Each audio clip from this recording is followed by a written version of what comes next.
not only am I surprised to see how much comes inside of this travel trailer here for under $40,000, but also it's a pretty interesting floor plan layout and concept that I haven't seen anybody else do the exact same thing on. So let's go take a look.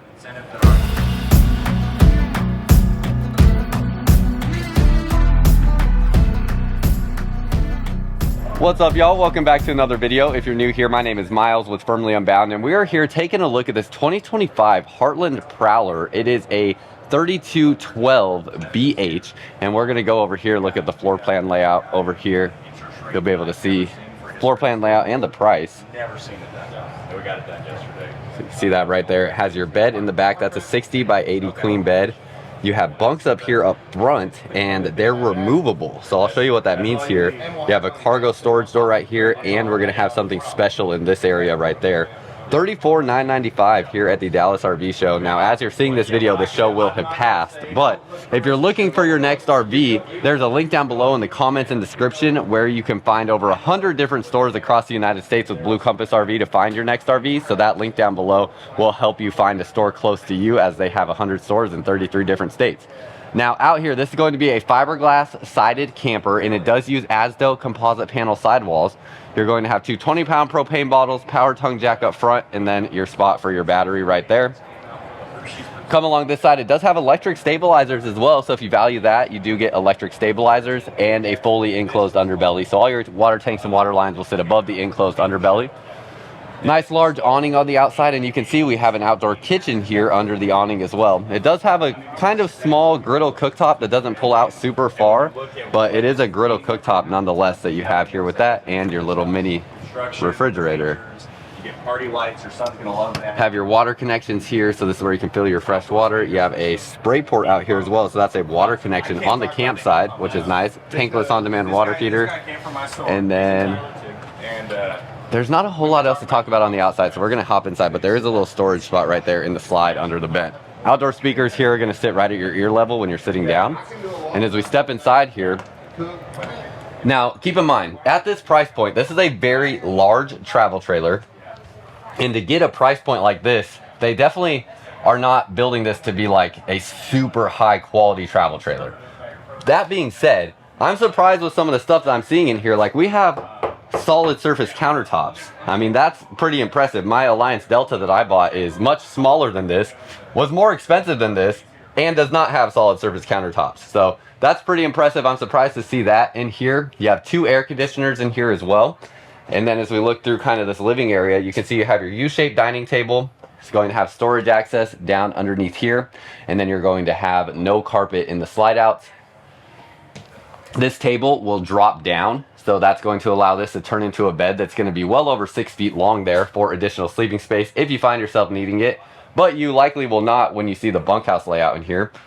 Black pleated shades on your windows, and then these are what your lights look like. These are not my favorite form of lights in a travel trailer. They're not bad. I mean, they do their job lighting up the camper. They just, I don't know, they just feel, they're just an awkward looking light. I don't know how else to put it, but I don't know why this is one of the only brands, or one of the few brands, that uses a light feature that looks kind of like that. Let's go back to the bedroom real quick and talk about the bedroom. If you want space in a bedroom with a bunkhouse trailer, this is a great option here, as you have an east to west facing queen size bed. And then when we lift this up, see down underneath here, your storage space there.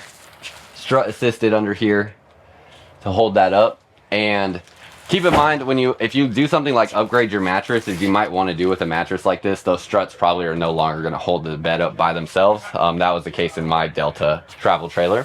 So just keep that in mind if you put a heavier mattress in here. But great size on the bed. This, honestly, it says 60 by 80 on the floor plan layout. This feels wider than a queen. It feels about the length of a queen. That feels about right, but this feels wider. I actually don't think that floor plan arrangement is correct, or I think this got ordered with a different size mattress that may be an option, because this feels like it's like an RV king essentially, where it's probably like, gosh, it might be like 72 by 80 or something like that, or 68 by 80. It's just wider than a queen bed. It definitely is. You have your shelves here, outlets there, and a little bit of storage up above the bed. And then as we turn around this way, You have your second AC here in the bedroom. Gonna help keep this space nice and cool for you. Spot here for storage for your clothes. Have your little bit of storage underneath there. And then a nice big area here. If you want to do a 50-inch screen TV here in the bedroom, this looks like it could probably support it. Just setting it up on the table there. You can put the TV down on the bed when you're in transit to keep it in place if you want. Or you could probably even install like straps from wall to wall to hold it in place while you're going down the road. So really nice space for a large TV there. And interesting kind of choice as well with that. I'm curious if you guys would have rather just seen more storage go across here, or do you like that they left a big open space to support a large TV? So we go back this way into your kitchen space. I don't know if we looked at it or not, but have your pantry here. Can't remember if we showed that. Light automatically turns on when you open that up. Have your Furrion 12-volt refrigerator and freezer. Pretty standard Furrion refrigerator there. This is what I have in my camper, and it's been working great so far. No complaints with that. They're using an Envision brand stove and oven. This is the same product that I think I've seen Jayco going to in 2025.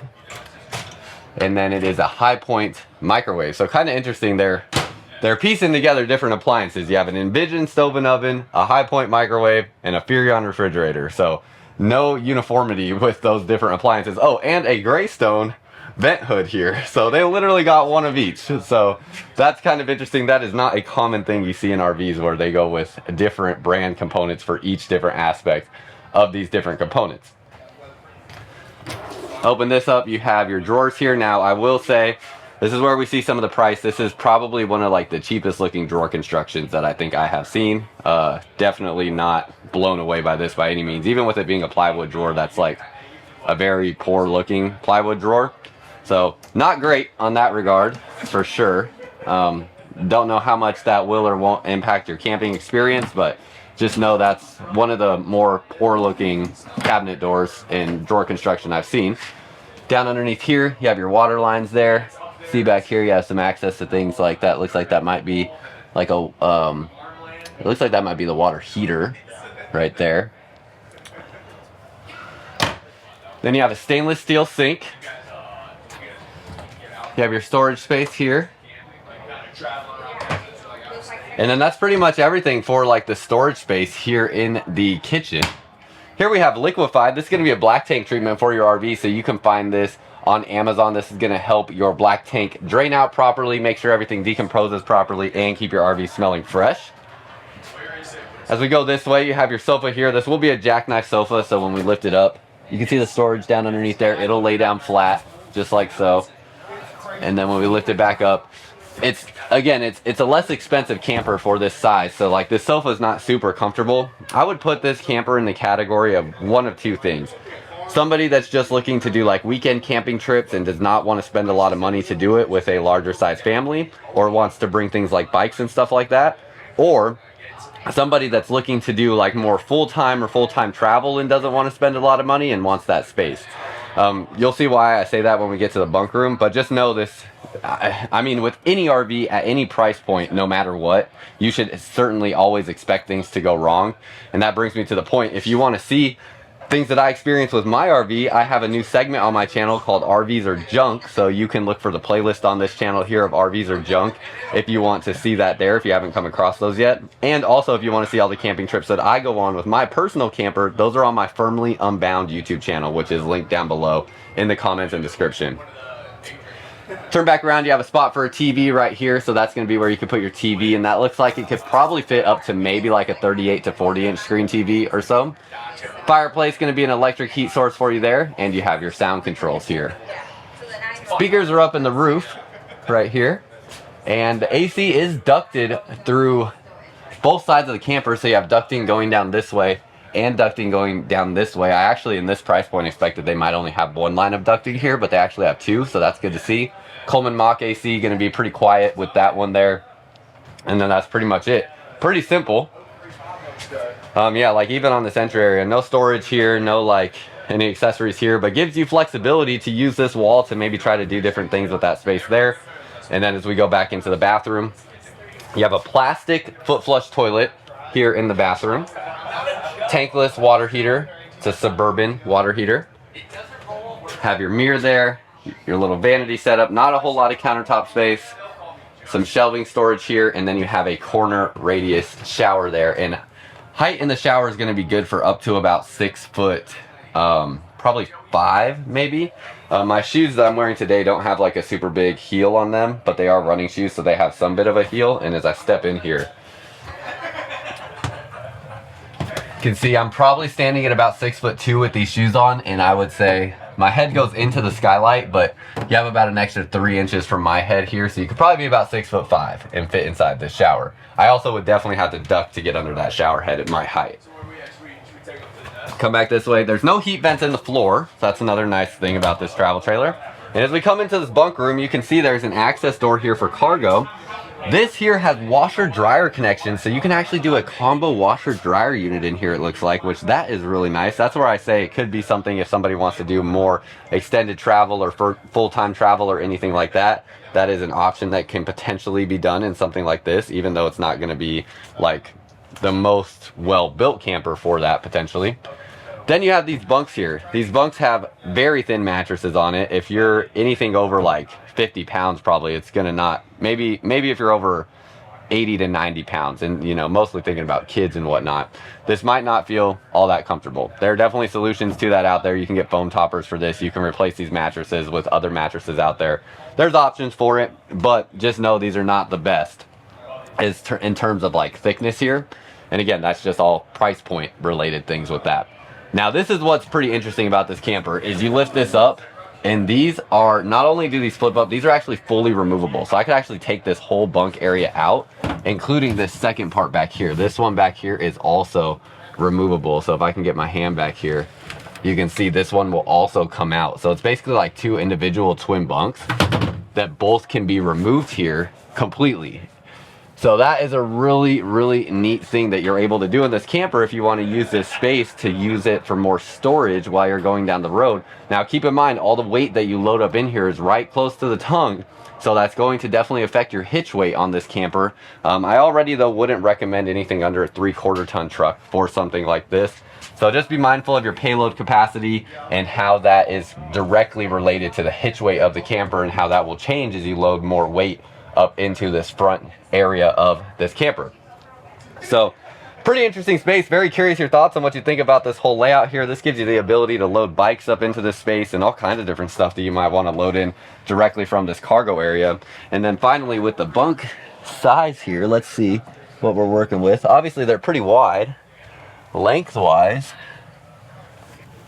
Wow, it's about the size of a queen size bed. You can see my head here is like right towards the end of the mattress, and it's not quite the size of a queen because my feet kind of come up right against the wall there. So it's right about like 70 inches long, maybe like 72 inches long or so.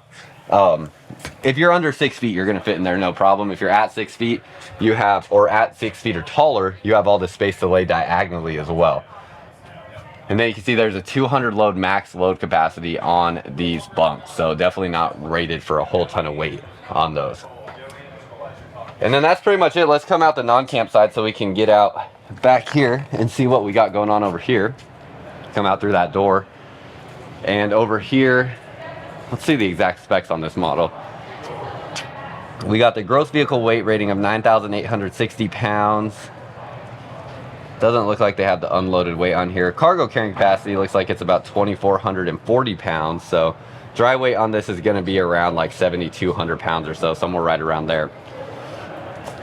So that's what we're looking at with this Prowler. There's not a whole lot here on the non-camp side. You have your dump valves right here, and some of that is going to be for the gray tank for that washer dryer component. Then you have another dump valve there right in front of the axles. Certainly seems like they could have been able to connect those two together, but again, just price point things. So you have 2 different dump areas there for your black and gray tanks. That other one in front of the axles is probably just for the kitchen sink. And then, yeah, nothing back here along the back.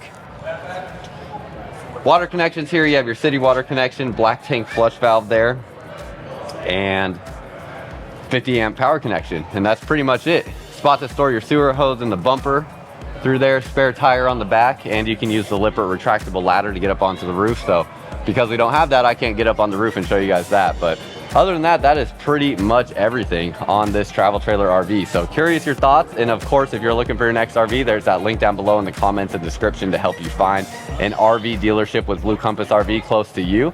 And that's all I got for y'all. Until next time, live firmly unbound.